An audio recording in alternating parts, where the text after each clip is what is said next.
du Père et du Fils et du Saint-Esprit.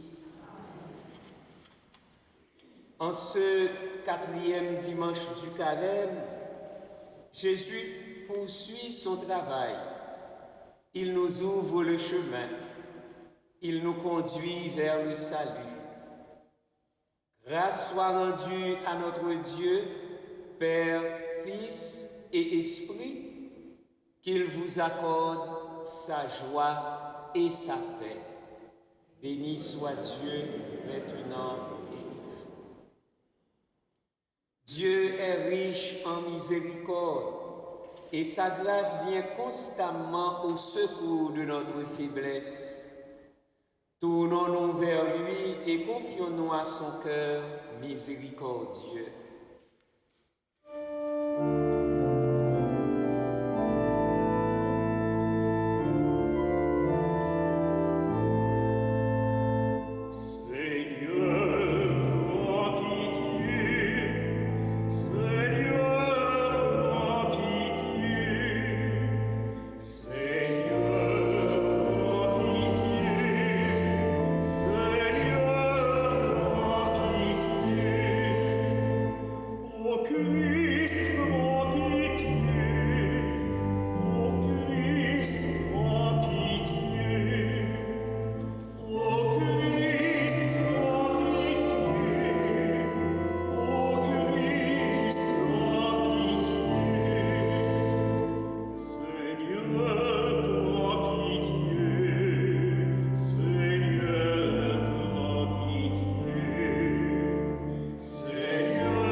Que Dieu Tout-Puissant nous montre sa bienveillance, qu'il nous pardonne nos péchés et nous conduise à la vie éternelle.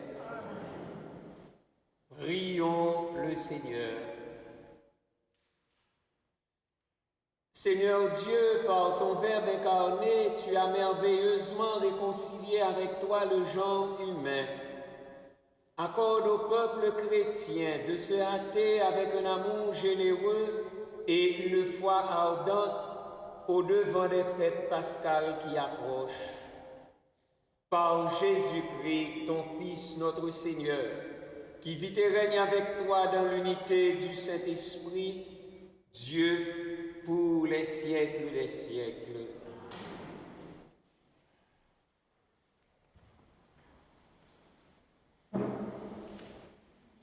Lecture du 2e livre des Chroniques. En ces jours-là, tous les chefs des prêtres et du peuple multipliaient les infidélités en imitant toutes les abominations des nations païennes, et ils profanaient la maison que le Seigneur avait consacrée à Jérusalem. Le Seigneur, le Dieu de leur père, sans attendre et sans se lasser, leur envoyait des messagers, car il avait pitié de son peuple et de sa demeure. Mais eux tournaient en dérision les envoyés de Dieu, méprisaient ses paroles et se moquaient de ses prophètes. Finalement, il n'y eut plus de remède à la fureur grandissante du Seigneur contre son peuple. Les Babyloniens brûlèrent la maison de Dieu, détruisirent le rempart de Jérusalem, incendièrent tous ses palais et réduisirent à rien tous leurs objets précieux. Nabuchodonosor déporta à Babylone ceux qui avaient échappé au massacre. Ils devinrent les esclaves du roi et de ses fils jusqu'au temps de la nomination des Perses. Ainsi s'accomplit la parole du Seigneur proclamée à Jérémie.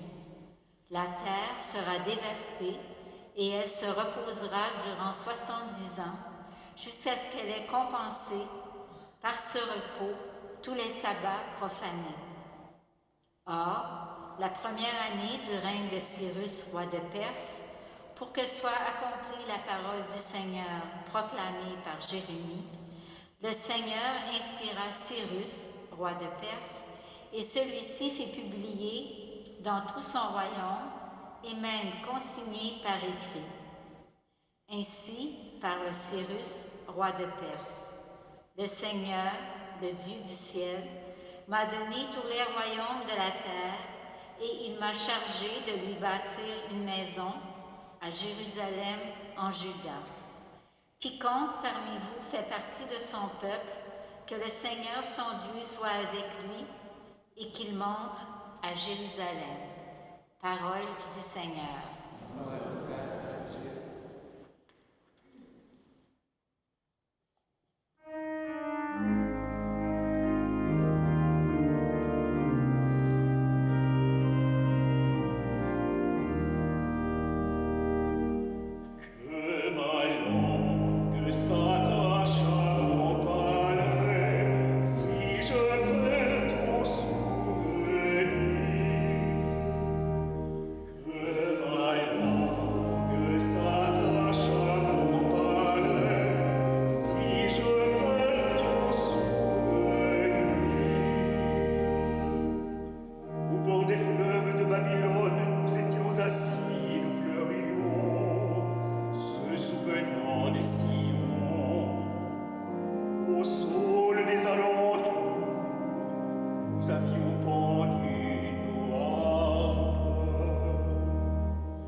Lecture de la lettre de Saint Paul apôtre aux Éphésiens.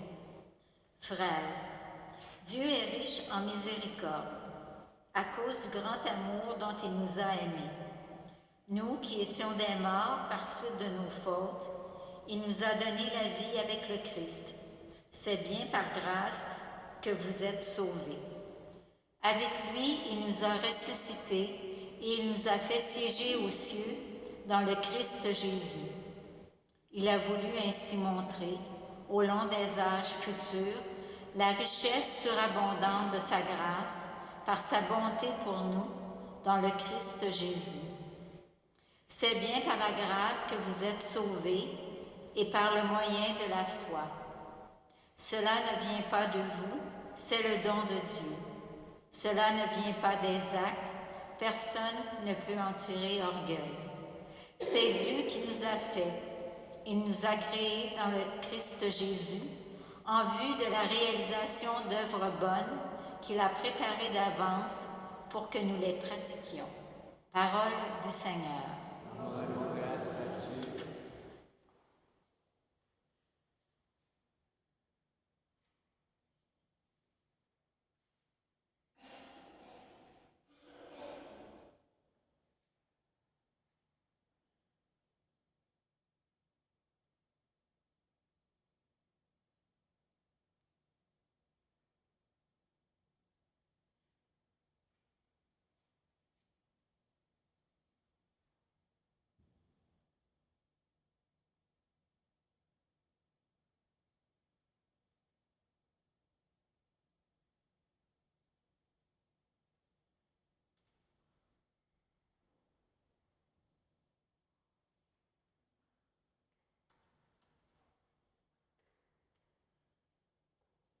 Le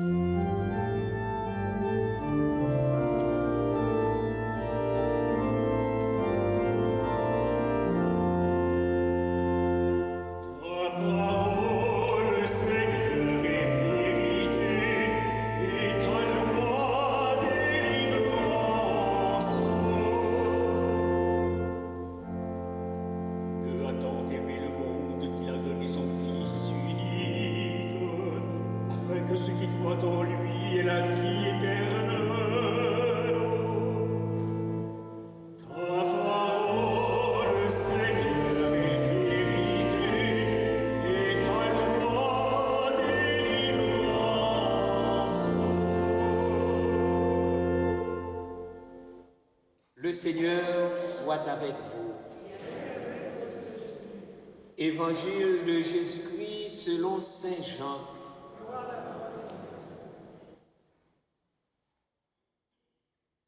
En ce temps-là, Jésus disait à Nicodème, « De même que le serpent de bronze fut élevé par Moïse dans le désert, ainsi faut-il que le Fils de l'homme soit élevé, afin qu'en lui tout homme qui croit ait la vie éternelle.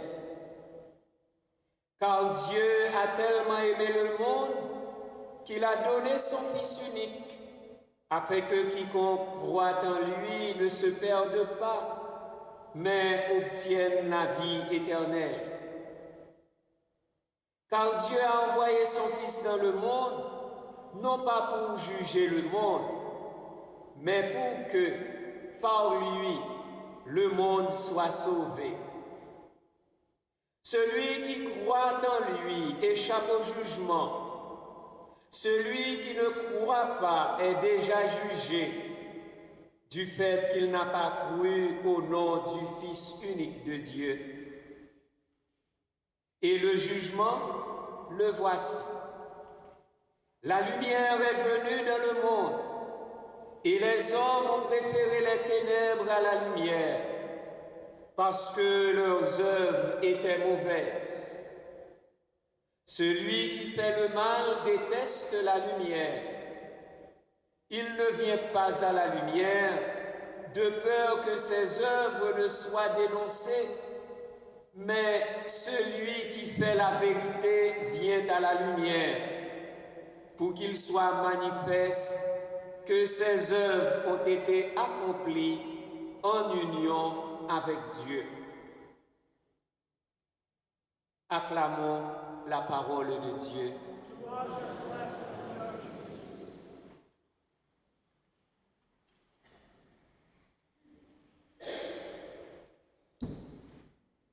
Le 4e dimanche de Carême, ou dimanche de l'Étaré, de couleur liturgique rose ou violet, est ainsi désigné par les premiers mots de l'antienne d'ouverture, ou introit en latin, « Réjouis-toi, Jérusalem ». Isaïe chapitre 66, les versets 10 et verset 11.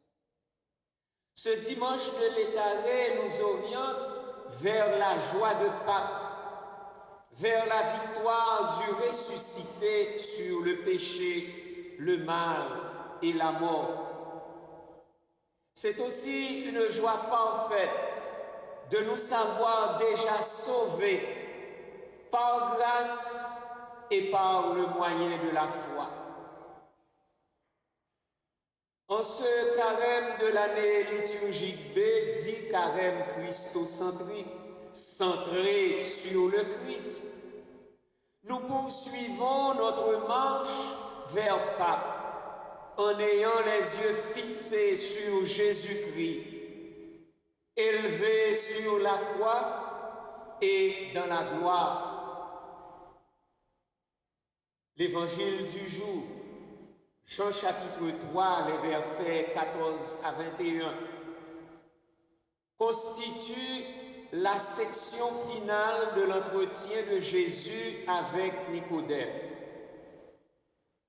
Et Jésus lui dit, « De même que le serpent de bronze fut élevé par Moïse dans le désert.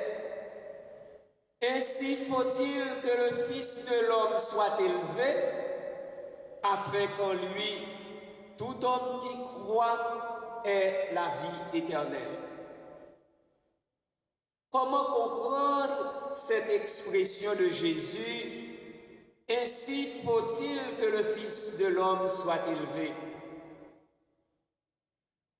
Ce verset fait référence au livre des Nombres, chapitre 21, les versets 4 à 9, qui raconte les murmures des Hébreux au désert devant le manque de pain et d'eau et leur récrimination contre Dieu et Moïse. Pour les punir, Dieu avait fait surgir des serpents brûlants dont la morsure était mortelle. Puis, devant la supplication des gens, Dieu avait fait dresser par Moïse un serpent d'airain sur un étendard qu'il suffisait de regarder pour rester en vie. Le texte de Sagesse, chapitre 16, les versets 5 et 7, interprète le regard posé sur le serpent d'airain comme un acte de conversion. Celui qui se tournait vers ceci était sauvé, non pas à cause de ceux qu'il regardait, mais par toi, le Sauveur de tous. Le serpent d'airain était donc perçu comme le signe de salut. Quant à la source du salut, c'est Dieu lui-même. De même, Jésus est source de salut pour ceux qui croient en lui. Comme le serpent d'airain, Jésus doit être élevé, et cela dans un double mouvement, son élévation en croix et son élévation dans la gloire. Jésus sera élevé de terre par ceux qui le cloueront sur la croix, mais il sera du même coup élevé au ciel par le Père qui le prendra dans sa gloire. Ainsi, par la mort de Jésus sur la croix, Dieu l'a exalté. Il l'a doté du nom qui est au-dessus de tout nom. Philippiens chapitre 2, les versets 8 et 9. Si au désert, regarder le serpent et tourner son cœur vers Dieu équivaut à se convertir et à croire, regarder Jésus en croix et tourner son cœur vers Dieu qui est riche en miséricorde correspond à se convertir, à changer de vie, à croire en l'amour infini de Dieu. Car Dieu a tellement aimé le monde qu'il a donné son Fils unique, afin que quiconque croit en lui ne se perde pas, mais obtienne la vie éternelle. Selon l'évangéliste, nous avons le choix entre périr et obtenir la vie. Ce regard est pour Saint Jean celui de la foi. En regardant Jésus élevé, c'est-à-dire en croyant en lui, que nous obtenions le salut de Dieu. Regarder Jésus en croix exige à la fois un mouvement externe et interne. D'abord de l'extérieur, la croix nous rappelle tout ce que l'homme est capable de faire de méchanceté. Des quatre coins du monde, ici comme ailleurs, la croix de Jésus-Christ est celle de toutes les souffrances, les humiliations et les misères de notre humanité. Humainement parlant, la croix est un instrument de mort. Comme le disait saint André de Crète, la croix est à la fois la souffrance et le trophée de Dieu. Ensuite, de l'intérieur, avec un regard contemplatif de foi, Jésus crucifié, par ses bras étendus, suspendus entre ciel et terre, nous révèle le signe indélébile de l'alliance de Dieu. Et comme le disait le théologien byzantin Nicolas Cabasilas, la croix est la signature de l'amour fou de Dieu. La croix est la signature de l'amour fou de Dieu.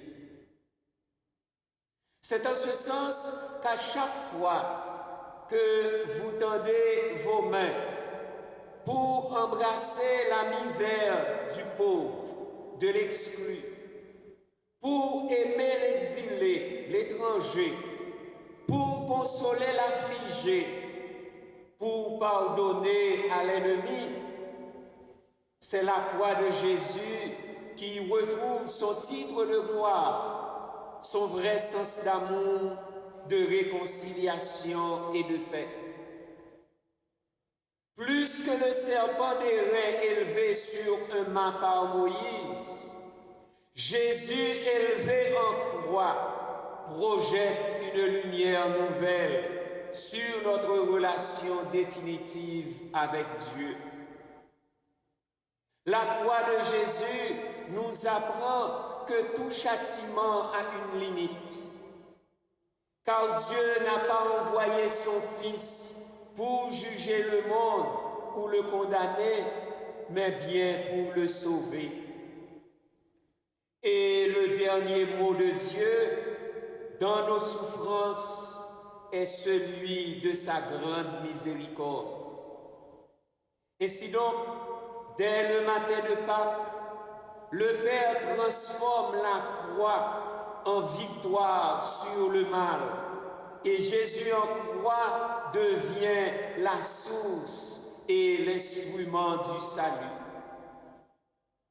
Sœurs et frères bien-aimés, si vos croix personnelles sont lourdes à porter et à assumer, sachez que celle du Christ est là pour nous consoler et nous sauver. Ad lucem per crucem, par la croix vers la lumière. Quelle importance accordez-vous donc au signe de croix dans votre vie? Aujourd'hui, frères et sœurs bien-aimés, traçons dignement sur nous le signe de notre salut, au nom du Père et du Fils et du Saint-Esprit. Amen.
Jésus crucifié est le signe de notre salut.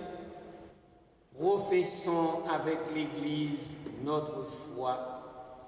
Je crois en Dieu, le Père, Créateur du ciel et de la terre, et en Jésus-Christ, son Fils unique, notre Seigneur, qui a été conçu du Saint-Esprit, est né de la Vierge Marie, a souffert sous Ponce Pilate, a été crucifié, est mort et a été enseveli, est descendu aux enfers, le troisième jour est ressuscité des morts, est monté aux cieux, est assis à la droite de Dieu le Père Tout-Puissant, d'où il viendra juger les vivants et les morts. Je crois en l'Esprit Saint, à la Sainte Église catholique, à la communion des saints, à la rémission des péchés, à la résurrection de la chair, à la vie éternelle. Amen. La prière de notre communauté s'inscrit dans la louange que toute l'Église fait monter vers Dieu. Que le Seigneur élargisse notre cœur et nous rende sensibles aux besoins et aux attentes des hommes et des femmes qui peuplent l'univers. Seigneur, entends notre prière.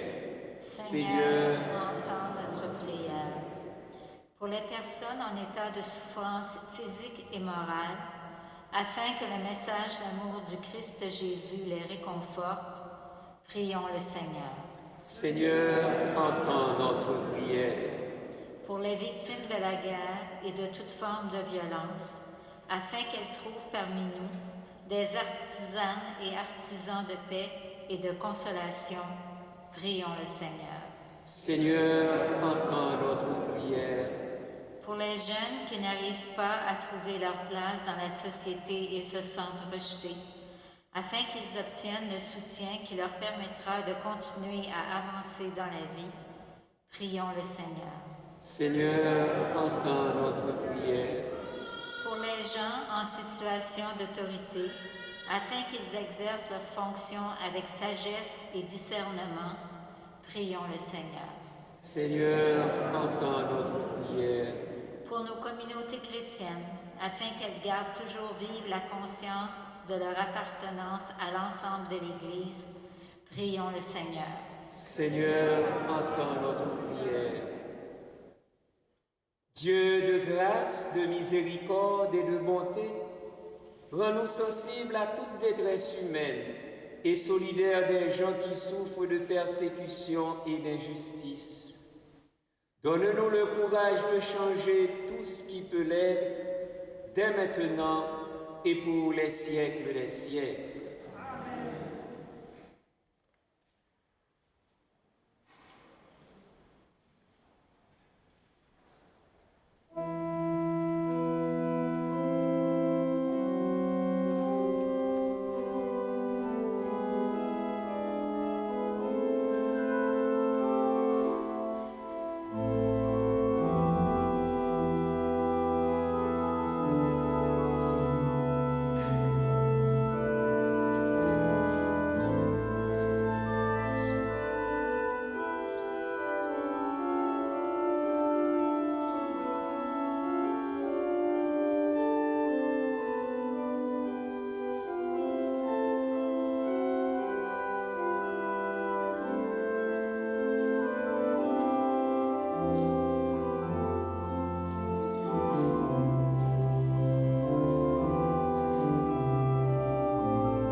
le sacrifice de toute l'Église.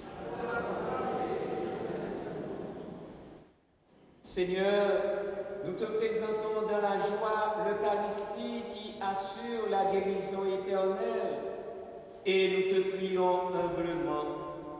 Accorde-nous de la vénérer avec foi et de l'offrir avec respect pour le salut du monde par le Christ notre Seigneur. Le Seigneur soit avec vous. Élevons notre cœur. Rendons grâce au Seigneur notre Dieu.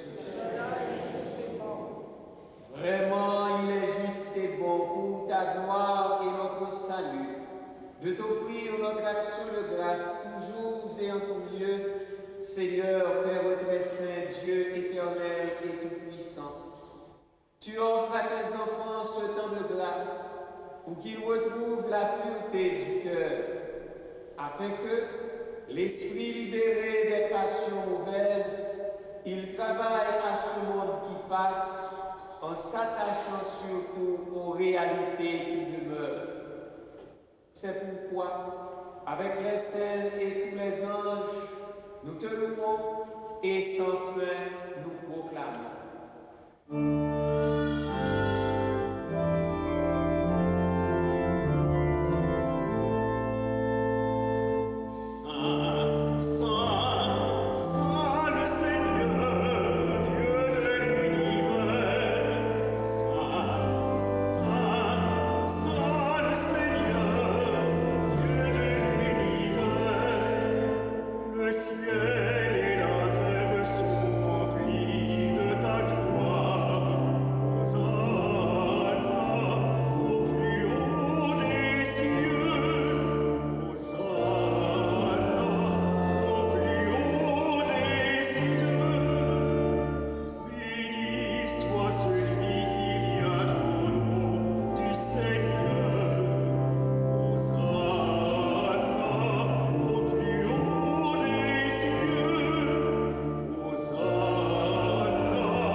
Célébrons le jour où le Christ est ressuscité d'entre les morts. Par lui que tu as élevé à ta droite, nous te prions. Sanctifie ces offrandes en répandant sur elles ton esprit, qu'elles deviennent pour nous le corps et le sang de Jésus, le Christ, notre Seigneur. Au moment d'être livré et d'entrer librement dans sa passion, il prit le pain, il rendit grâce, il le rompit et le donna à ses disciples en disant « Prenez et mangez-en tous, ceci est mon corps livré pour vous. »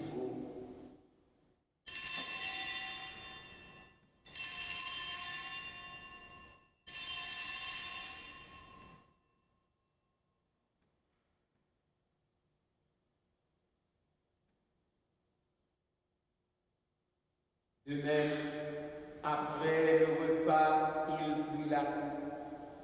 De nouveau, il rendit grâce et la donna à ses disciples en disant « Prenez et buvez-en tous, car ceci est la coupe de mon sang, le sang de l'alliance nouvelle et éternelle, qui sera versé pour vous et pour la multitude en rémission des péchés. Vous ferez cela en mémoire de moi. »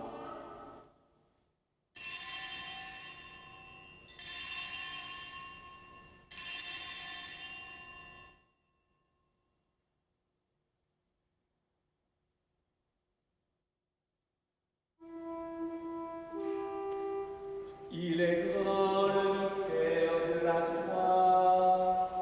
Nous annonçons ta mort, Seigneur Jésus. Nous proclamons ta résurrection. Nous attendons ta venue dans la gloire.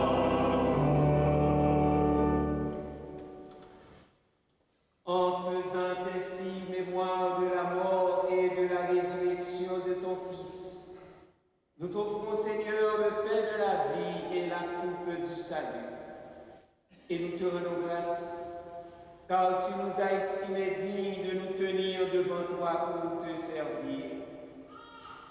Humblement, nous te demandons qu'en ayant part au corps et au sang du Christ, nous soyons rassemblés par l'Esprit Saint en un seul corps. Souviens-toi, Seigneur, de ton Église répandue à travers le monde. Fais-la grandir de ta charité en union avec notre pape François, notre évêque Christian et tous les évêques, les prêtres et les diacres. Souviens-toi aussi de nos frères et sœurs qui se sont endormis dans l'espérance de la résurrection. Souviens-toi de Jean et Aloud Charles.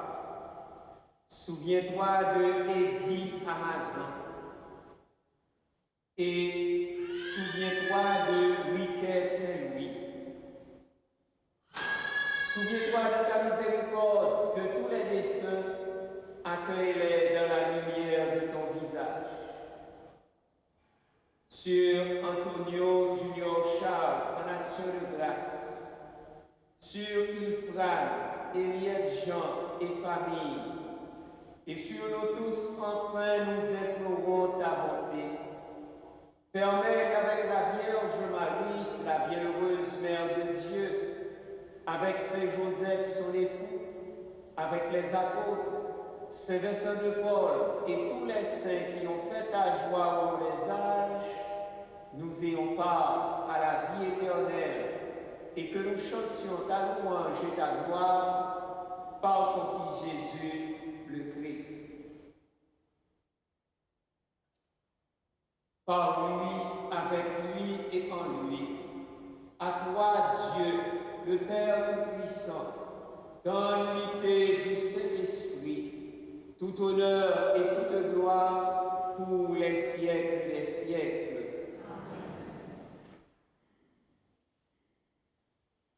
Comme nous l'avons appris du Sauveur, et selon son commandement, nous osons dire: Notre Père qui es aux cieux, que ton nom soit sanctifié, que ton règne vienne, que ta volonté soit faite sur la terre comme au ciel. Donne-nous aujourd'hui notre pain de ce jour.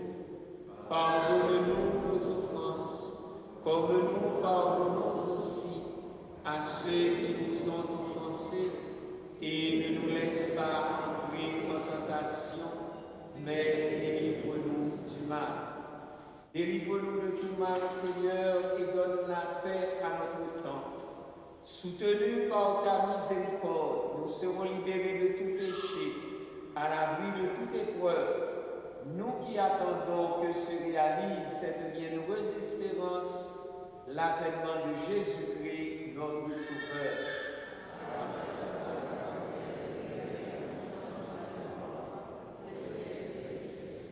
Seigneur Jésus-Christ, tu as dit à tes apôtres: je vous laisse la paix, je vous donne ma paix. Ne regarde pas nos péchés, mais la foi de ton Église. Pour que ta volonté s'accomplisse, donne-lui toujours cette paix et conduis-la vers l'unité parfaite, toi qui vis et règnes pour les siècles des siècles. Que la paix du Seigneur soit toujours avec vous.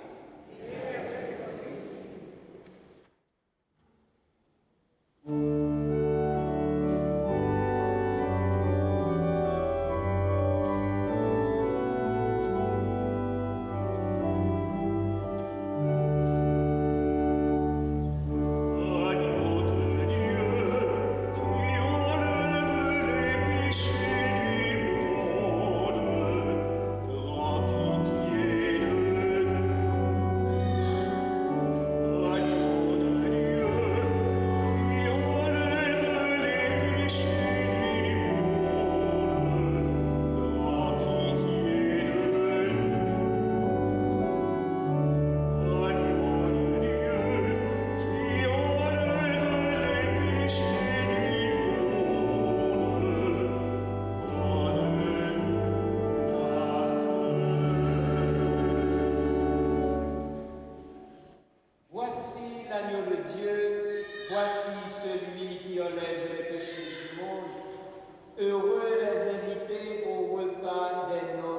l'agneau.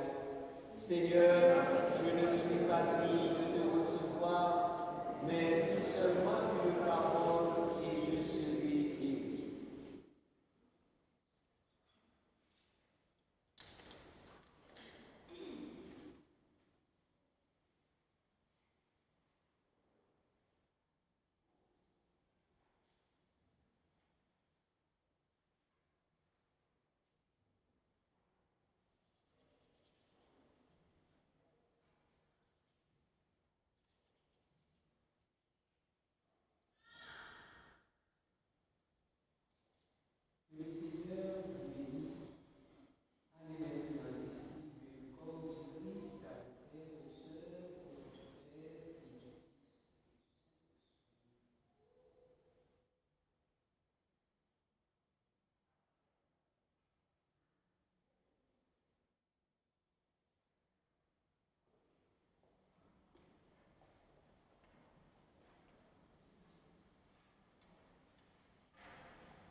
Prions le Seigneur. Dieu qui éclaire tout homme venant dans ce monde, nous t'en prions. Illumine nos cœurs par la splendeur de ta grâce, que nos pensées soient toujours dignes de toi et accordées à ta grandeur, et qu'ainsi nous puissions t'aimer sincèrement par le Christ notre Seigneur. La quête de la semaine dernière a rapporté $843. Un grand merci à tous. Alors, dans le semainier, il y a un petit changement. Lundi 18 mars, il y aura confession individuelle avec 2 prêtres invités. Il y aura aussi un temps de méditation et d'adoration du Saint-Sacrement. Alors, lundi 18 mars, confession individuelle et temps d'adoration de 18h à 20h ici dans l'église. Le tronc de carême est placé au milieu de l'église pour nous rappeler notre possibilité de partager avec ceux qui sont dans le besoin. Encore un dernier appel pour ceux et celles qui peuvent nous aider à tresser les rameaux. Ce vendredi 15 mars à 19h30 à la paroisse Saint-Sylvain, paroisse voisine, Monseigneur Lépine célébrera une messe pour les vocations. Alors c'est pour le secteur de Laval. Vous êtes tous invités à prier pour les vocations et à participer à cette messe autant que possible.